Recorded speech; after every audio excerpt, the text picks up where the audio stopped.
Hi,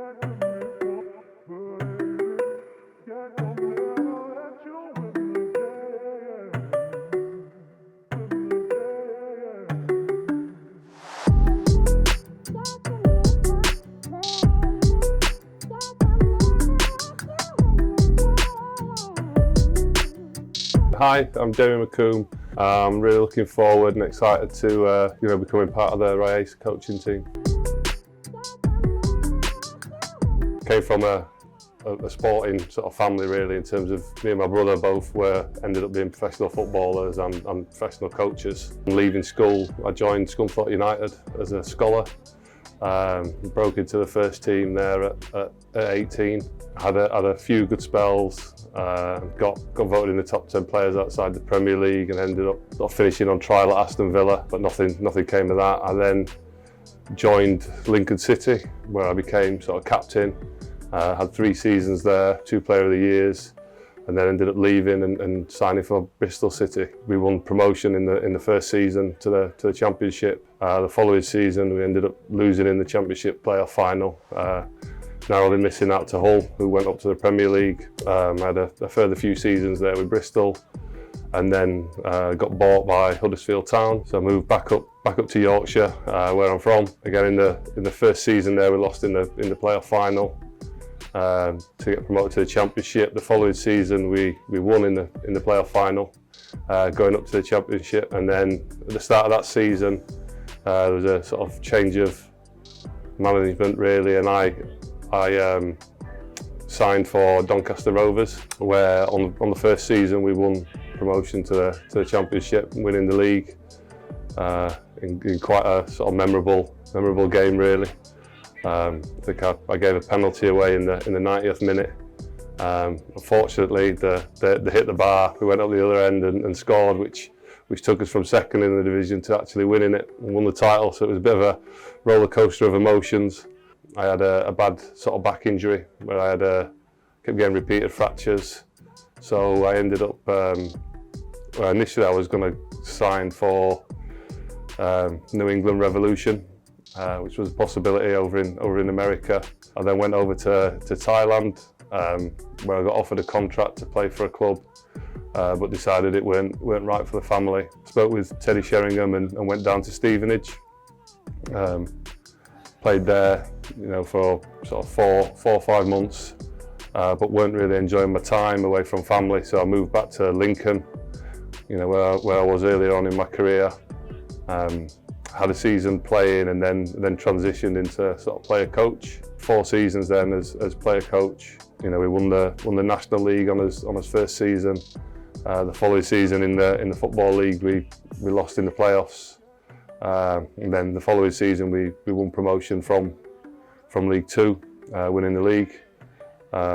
We also got to the FA Cup quarter-final when we were a non-league club, which was the first time in 103 years that any non-league club had got that far.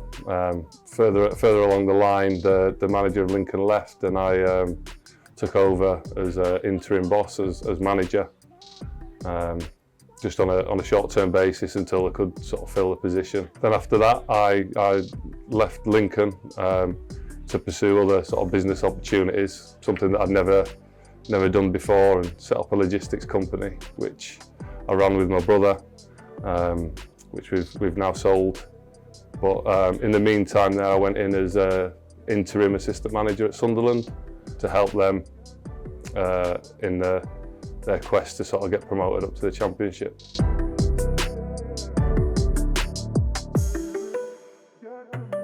I'm really excited about joining the team here at RIASA. I know a few people who've worked here in the past and said that the atmosphere and the quality of the players is really good.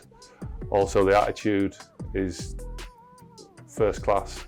So for me, they are fundamentals that I would want as a coach. A nice atmosphere, a healthy, holistic sort of place to work, and that when we train in, attitude is first class.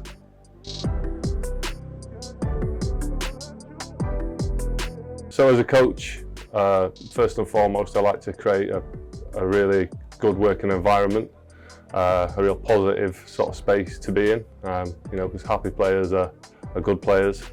But fundamentally, I like to put down a lot of structure, a lot of organisation, and a real structure that underpins exactly what we would want to see on a game day. That way, if we have a set structure, everyone's accountable for where they should be, and it's also a fantastic sort of learning tool that if you have a structure to work with that's set out, and that doesn't mean that it's completely rigid and it has to be that way, but if you have a structure to work with, you can go back and it gives you the platform then to be able to learn from it and to be able to coach, to be able to layer on the detail. But unless you have that structure that underpins what you want to play, your philosophy, if you like, then it's much easier to sort of manage.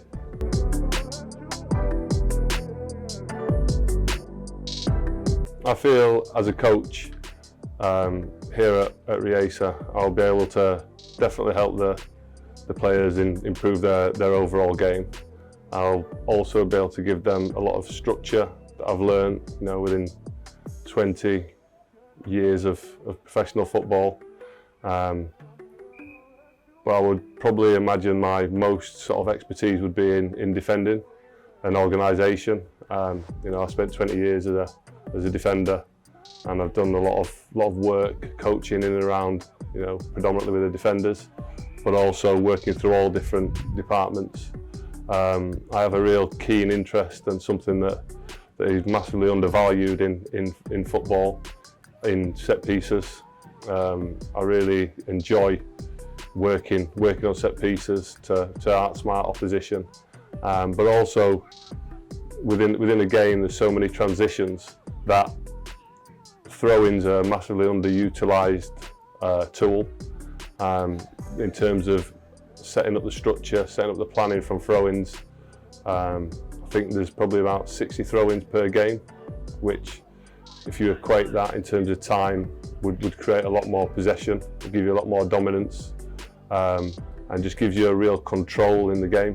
I know a lot of other sports where it's a bit more stop-start is that they work a lot around these set pieces, but within football, where does a set piece start and where does it stop?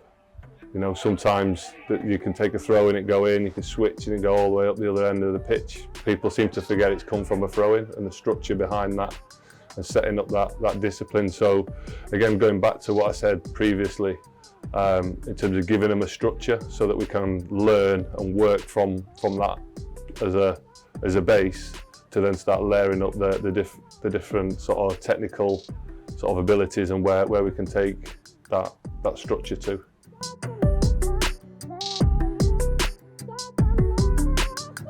As a coach, I have a real keen interest and really enjoy and love watching players improve, watching them develop, and not just technically in the game, but physically, mentally, tactically, technically. I want to create an environment where you become a student of the game.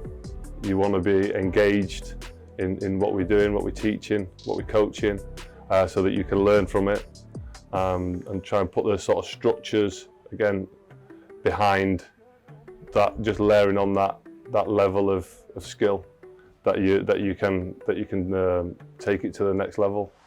So studying what you do, reviewing what you do. Obviously, I would be reviewing everything that I do, and sort of working together as a partnership to sort of improve everybody.